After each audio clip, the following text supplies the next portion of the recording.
Assalamualaikum warahmatullahi wabarakatuh.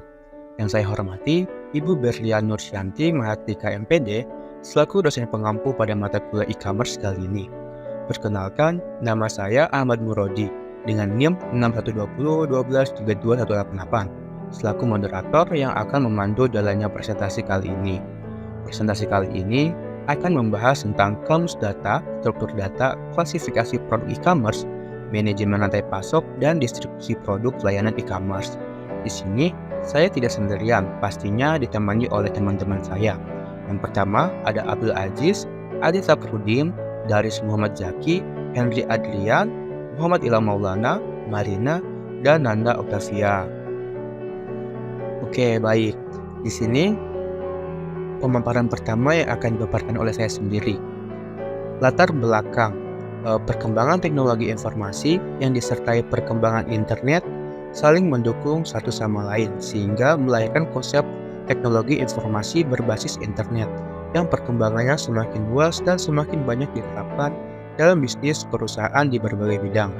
Salah satunya yang sedang tren menyertai bisnis dalam jaringan internet adalah e-commerce, baik business to business customer maupun business to business.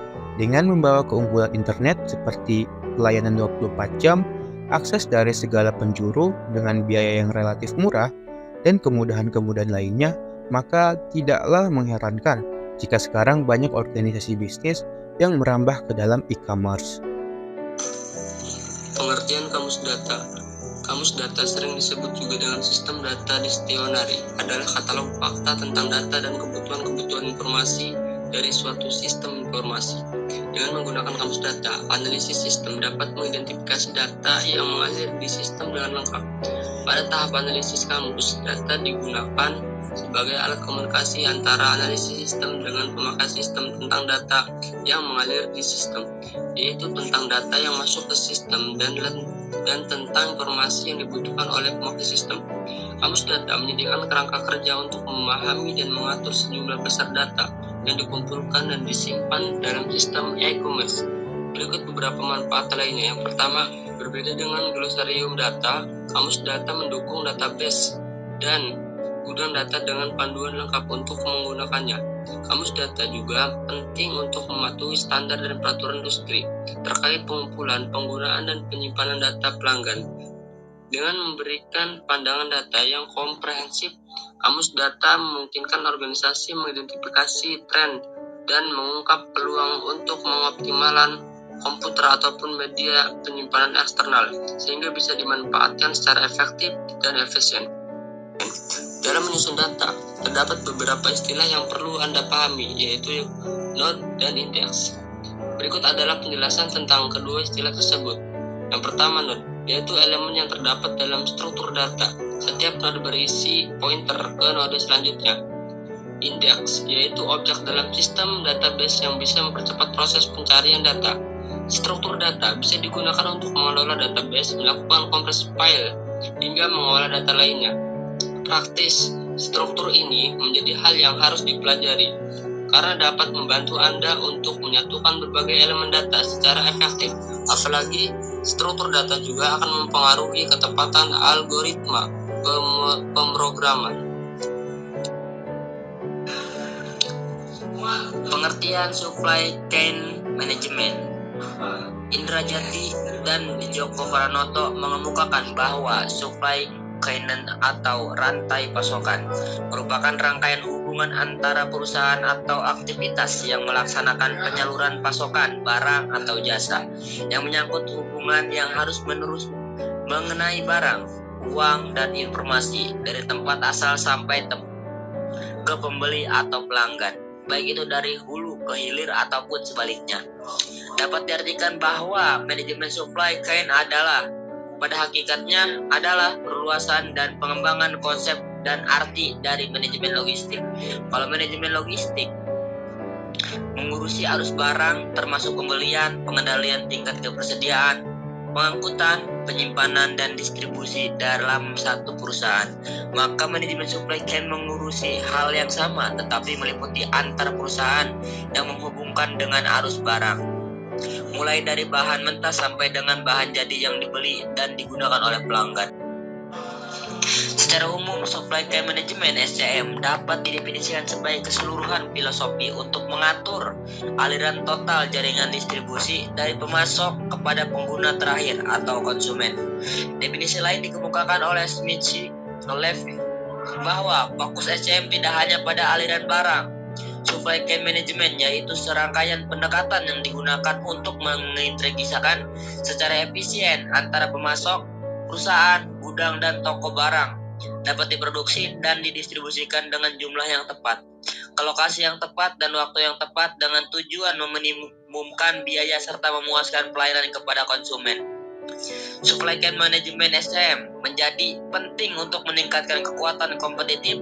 Perhatian utama SCM adalah menyediakan produk yang tepat kepada pelanggan yang dapat dengan biaya yang tepat, pada waktu yang tepat, dengan kualitas yang tepat, dan dalam jumlah yang tepat. Tujuan strategi jangka pendek lainnya dari SCM adalah untuk mengurangi waktu siklus dan persediaan hingga meningkatkan produktivitas, sedangkan tujuan jangka panjang adalah untuk meningkatkan keuntungan melalui pangsa pasar dan kepuasan pelanggan.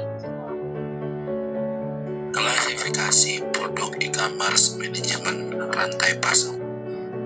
Aliran dalam supply chain manajemen terbagi dalam 3 aliran, yaitu 1. Aliran produk, berisi aliran barang dari supplier ke konsumen.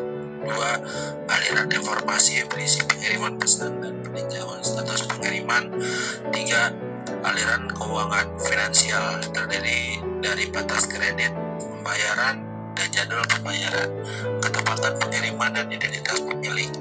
Supply chain management adalah suatu pendekatan terpadu yang berorientasi pada proses untuk menyediakan, memproduksi, mengirim produk-produk dan jasa kepada konsumen. Keterpaduan supply chain management meliputi seluruh proses manajemen material, informasi maupun aliran dana. Yang selanjutnya distribusi produk dan layanan e-commerce. 1. Perusahaan e-commerce kepada pembeli. Perkembangan teknologi mendorong perubahan pada aktivitas perusahaan. Jika dulu suatu perusahaan sebatas memproduksi barang, maka kini mereka juga bisa melakukan aktivitas multi aspek. Salah satunya yakni menunaikan proses distribusi secara mandiri. Barang-barang yang telah mereka produksi dapat langsung dikirim ke pembeli menggunakan tim pengiriman sendiri. Perusahaan yang memiliki alur distribusi mandiri biasanya juga menerapkan konsep satu pintu dalam pelayanan belanja online. Maksud satu pintu ini yakni menjadikan halaman situs perusahaan sebagai platform memajang produk sekaligus tempat transaksi langsung yang didukung jasa pengiriman. Jadi pembeli menyelesaikan transaksinya, barang yang dipesan akan langsung dikemas dan diproses tim pengiriman ke alamat tujuan.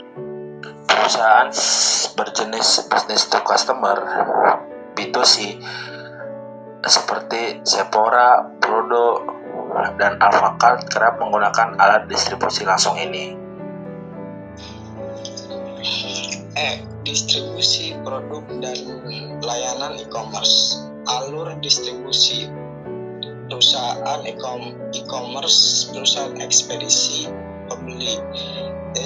Tidak semua perusahaan e-commerce itu memiliki kemampuan untuk membentuk tim distribusi sendiri, apalagi dengan wilayah Indonesia yang sangat luas.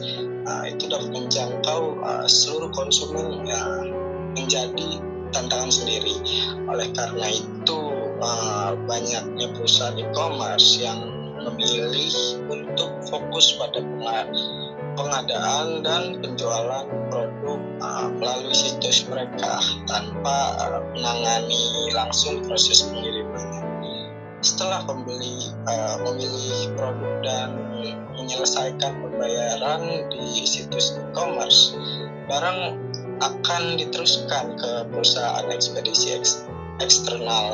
Di sana tim ekspedisi akan mencatat untuk menyortir dan mengkelompokkan pengiriman berdasarkan alamat tujuan sebelumnya yang barang dikirim ke pembeli. Nah, proses ini bisa memakan waktu lebih lama, terutama jika volume barang di gudang ekspedisi sedang tinggi.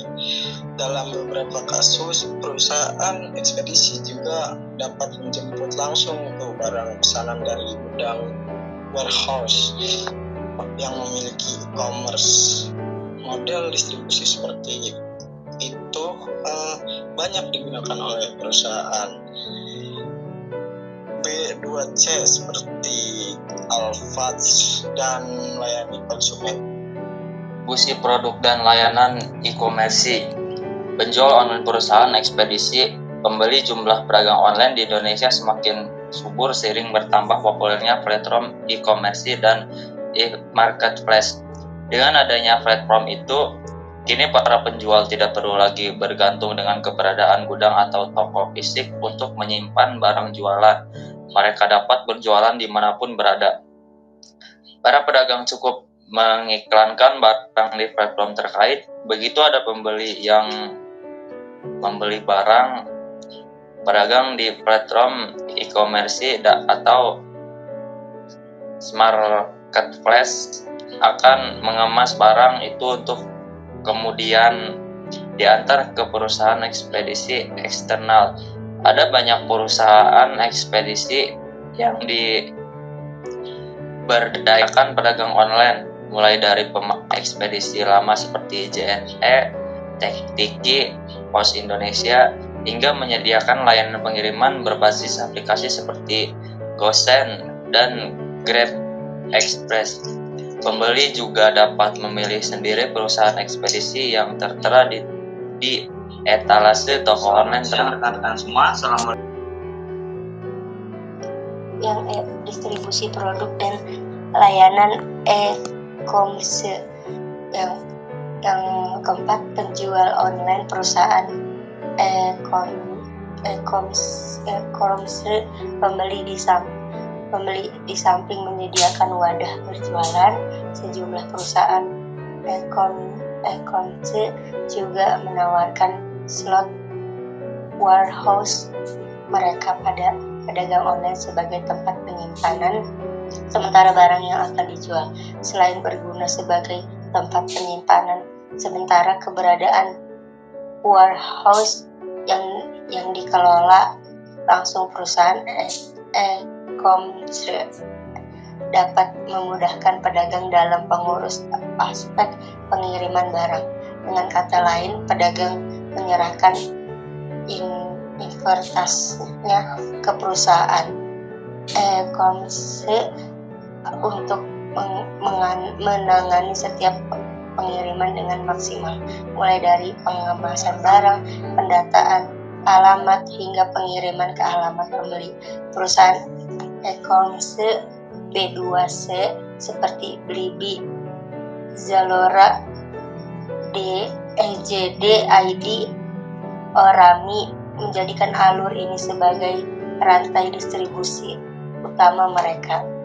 Perusahaan yang menggabungkan konsep B2C dan C2C seperti Lazada juga menggunakan alur ini sebagai salah satu opsi pengiriman barang ke pembeli.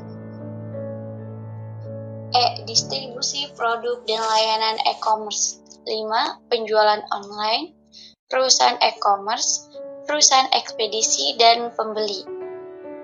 Alur terakhir ini juga menyertai slot warehouse sebagai tempat penyimpanan barang. Hanya saja perusahaan e-commerce yang menggunakan alur ini umumnya tidak punya tim kurir sendiri. Karenanya mereka memanfaatkan perusahaan ekspedisi eksternal untuk memproses pengiriman barang ke pembeli. Ketika pembeli menyelesaikan transaksinya dengan penjualan online yang ada di platform e-commerce terkait, barang yang dipesan akan dikemas di warehouse perusahaan e-commerce itu. Setelah dianggap memenuhi produser pengemasan, barang itu akan diambil atau dikirim ke perusahaan ekspedisi eksternal. Di perusahaan ekspedisi, barang itu kembali diproses dan disortir berdasarkan daerah tujuan. Setelah semuanya selesai, barang akan dimulai didistribusikan ke alamat pembeli.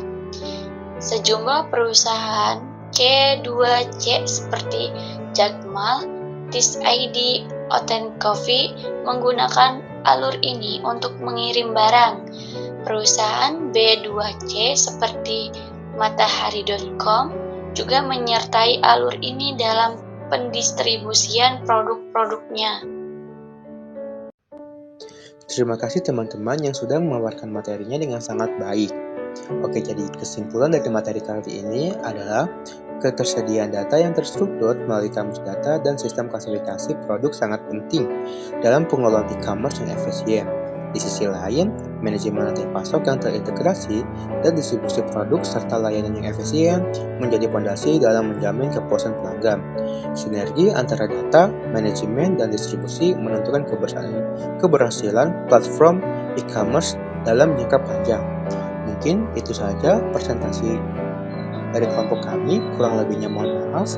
Wabillahi taufiq wal hidayah. Wassalamualaikum warahmatullahi wabarakatuh.